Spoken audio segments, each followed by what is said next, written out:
नमस्कार मैत्रिणींनो, मी तुम्हाला आज घागऱ्यावरचं म्हणजे लेंग्यावरचं ब्लाऊज कशा प्रकारे कट करायचं ते दाखवणार आहे। मी आज तुम्हाला कटिंग दाखवणार आहे आणि स्टिचिंगचा व्हिडिओसुद्धा मी अपलोड करणार आहे। तर तुम्ही त्याच्यासाठी पहिले कटिंगचा व्हिडिओ बघून घ्या।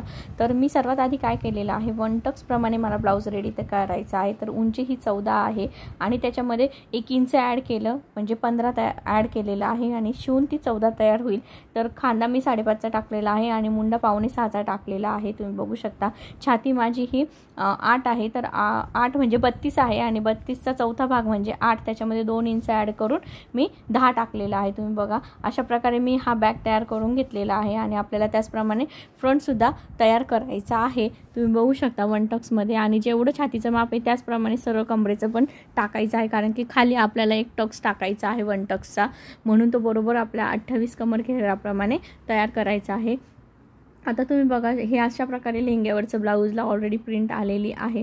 तर आता ही कशी मॅनेज करायची, तर ह्याच्यामध्ये बॅक नेक आणि फ्रंट नेक खूप छोटा दिलेला आहे आणि माझ्या कस्टमरला बॅक नेक हा डीपमध्ये हवा आहे आणि फ्रंट नेकसुद्धा मोकळा हवा आहे। तर तुम्ही बघू शकता मी कशा प्रकारे कट करते आहे। तर आता आपल्याला हा बॅक नेक सोडून द्यायचा आहे आणि खालची जी पण प्रिंट आहे ती व्यवस्थित त्याच्यामध्ये मॅनेज करायची आहे, जेणेकरून आपलं ब्लाऊज व्यवस्थित बसलं पाहिजे। तुम्ही बघू शकता मी कशा प्रकारे ठेवते आहे आणि कट करते आहे। आता आपल्याला ह्या जी पण दिलेला आहे ऑलरेडी जो बॅक नेक, त्याचा काही विचार करायचा नाही आहे। आपल्याला आता तो कपड्यावरती तयार करून घ्यायचा आहे। जेव्हा आपण ब्लाऊज तयार करू तेव्हा आपल्याला आपल्या पद्धतीने कॅनव्हासवरती व्यवस्थित मागचा गळा काढून तयार करून घ्यायचा आहे। तुम्ही बघू शकता मी अशा प्रमाणे ठेवून एकसारखं दोन्ही बाजू एकसारख्या कट करून घेते आहे। अशा प्रकारे आपल्याला बॅग तयार करून घ्यायचा आहे। आपल्याला हव्या त्याप्रमाणे आपण तयार करू शकतो। जर तुमच्या ऑलरेडी लेंग्यावरच्या ब्लाऊजला जर ऑलरेडी गळा मोठा दिला असेल तर तुम्ही तयार करू शकता। त्याचा पण मी लवकरच व्हिडिओ अपलोड करेल। पुढचा व्हिडिओ माझा त्याचाच राहणार आहे। आता तुम्ही बघू शकता माझा बॅक रेडी झालेला आहे। आता माझा बॅक रेडी झालेला आहे। आता आपण फ्रंट तयार करून घेऊया। फ्रंटचा गळासुद्धा आपला खूप छोटा आहे। फ्रंटला सुद्धा आपल्याला त्याचप्रमाणे कट करायचं आहे, पण प्रिंट त्यांनी एकदम व्यवस्थित दिलेली आहे, जेणेकरून माझी जी पण 32ची छाती आहे त्याच्यामध्ये ही प्रिंट पूर्ण बसून जाते आहे। तर तुम्हाला मी मोजून दाखवते। गळा हा फक्त 4.5 इंचाचा आहे। तर 4.5 इंच म्हणजे तो खूपच जास्त छोटा होईल पुढचा। तर मी ह्याच्यामध्ये तुम्ही बघू शकता खालच्याच बाजूला मी व्यवस्थित अस्तर ठेवलेला आहे आणि खालच्याच बाजूला मी व्यवस्थित तयार करून घेते आहे, कारण की ती प्रिंट व्यवस्थित त्याच्यामध्ये पूर्णपणे बसू राहिली। तुम्हीसुद्धा अशाप्रमाणे करू शकतात। तुम्हाला जर काही प्रॉब्लेम येत असेल लेंग्यावरच्या ब्लाऊजला तर तुम्ही बघा। आता माझं फ्रंट आणि बॅक व्यवस्थित कट झालेला आहे। आता आपण स्लीव्ज काढून घेऊ। जी पण साईडला प्रिंट दिसते आहे ती स्लीवची प्रिंट आहे आणि याची स्लीव्ज ही छोटी आहे, 3.5 इंचाचीच आहे। आता ह्याचा पण मी सेंटर काढून घेतलेला आहे। स्लीव्ज ऑलरेडी मी पेपरवरती तयार करून घेतलेली आहे आणि ती फक्त आता मला कट करून घ्यायची आहे। तुम्ही बघू शकता आता ह्याला खालच्या बाजूने नेट दिलेली आहे, तिथे आपल्याला व्यवस्थित फोल्ड करून घ्यायचं आहे। अशा प्रकारे मी दुसऱ्या साईडची सुद्धा स्लीव्ज काढून घेते।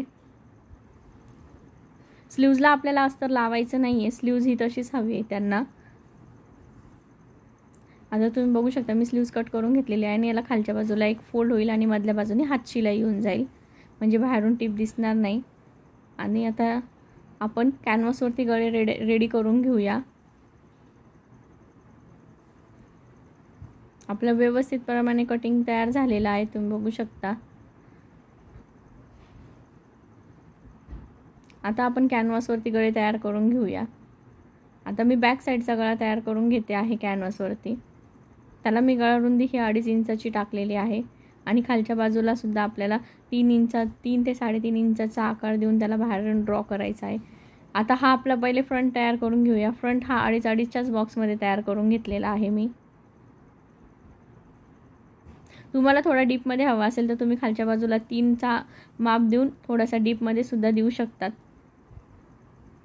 माझा कॅनव्हासवरती गळा हा फ्रंट रेडी झालेला आहे। आता आपण बॅक तयार करून घेऊया। बॅकला सुद्धा तसंच करायचं आहे। वरती गळा रुंदी ही 2.5 इंचाची टाकायची आहे, तुम्ही बघू शकता। आता मी बॅकचं मोजून घेते। खालची पट्टी ही आम्हाला 3.5 ते 4 इंचाची हवी आहे, म्हणजे मी 4 इंच घेतली आहे आणि खालच्या बाजूला अर्धा इंच दाबण्यात जाईल, 3.5 इंचाची तयार होईल। त्याप्रमाणे मी गळ्याची उंची मोजून घेतलेली आहे पहिले अस्तरवरती आणि त्यानुसार मी गळा रेडी करते आहे। 10.5 वरती गळा टिकमार करून घेतलेला आहे आणि तुम्ही बघू शकता बाहेरच्या बाजूला थोडं 1 ते 1.5 इंच जाऊन मी शेप दिलेला आहे, कारण की गळा मागचा हा डीप हवा आहे आणि मागच्या बाजूला आपल्याला ओपनिंग द्यायची आहे। तर तिथे 1/2 इंच दोन्ही बाजूने 1/2 इंच म्हणजे अर्धा इंच तिथे आपली मार्जिन जाणार, म्हणून मी थोडासा डीपमध्येच गळा घेतलेला आहे। जेणेकरून गळा आपला व्यवस्थित बसायला हवा।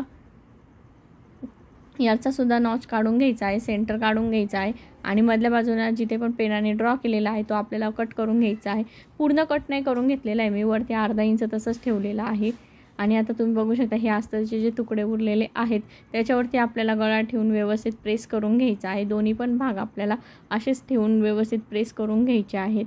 आता हा जो कॅनव्हास आहे हा प्रेसचा कॅनव्हास आहे आणि काही जणांना साधा पण कॅनव्हास माहिती असेल तर तो न वापरता तुम्ही हा प्रेसचा कॅनव्हास वापरू शकतात, जेणेकरून हा अस्तरला व्यवस्थित चिटकून बसतो आणि आपला जे पण ब्लाऊज असतं त्याची फिनिशिंग एकदम छान आणि व्यवस्थित येते। तुम्ही सुद्धा असेच प्रेसचे कॅनव्हास वापरा। आता तुम्ही बघू शकता मी याला प्रेस करून घेते आहे। जी पण आता कॅनव्हासची जी चमकणारी बाजू आहे जी ती खालच्या बाजूला ठेवायची, म्हणजे तो इस्त्रीला चिटकून येत नाही। चमकणारी बाजू मी खालच्या बाजूला ठेवलेली आहे आणि तशा प्रकारे मी व्यवस्थित दोन्ही पण भाग आपले प्रेस करून घेते। तुम्ही बघू शकता। आता पुढचा व्हिडिओ हा स्टिचिंगचा आहे तर तुम्ही नक्कीच पुढचा व्हिडिओ बघा। त्याच्यासाठी माझ्या चॅनलला सबस्क्राईब करायला विसरू नका आणि जे पण तुमच्या घरात कोणी स्टिचिंगचे कामं करत असतील तर त्यांना नक्कीच हा माझा व्हिडिओ यूजफुल होईल असं जर तुम्हाला वाटत असेल तर नक्की माझा व्हिडिओ त्यांना शेअर करा आणि जास्तीत जास्त लाईक करा। तुम्ही जेवढं पण मला सपोर्ट कराल तेवढं मी नवनवीन डिझाईन नवनवीन आयडिया तुमच्यासाठी घेऊन येईल। तुम्ही माझ्या चॅनलला सगळे व्हिडिओ बघू शकतात। Thank you watching to my video. पुढचा व्हिडिओ बघायला विसरू नका।